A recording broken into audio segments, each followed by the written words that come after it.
compete with any good schools or any other schools in this state.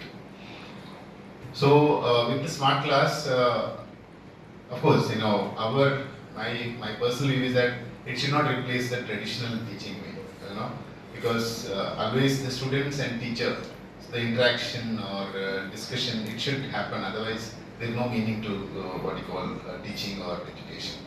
So this can be one of the aids which can help the education, education more interesting.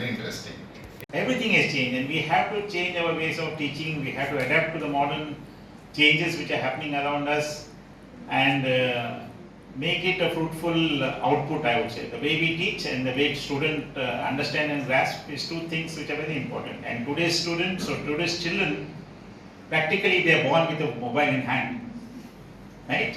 I don't think any student is devoid of a laptop or the mobile or the smartphone or a TV, and they are bombarded with so much of information and so much of digital knowledge and technology that sometimes is misused, sometimes is used for good, and it is our endeavor in schools and institutions to really teach them the benefit of this technology. Subscribe Prudent social media channel and press bell icon for latest notifications.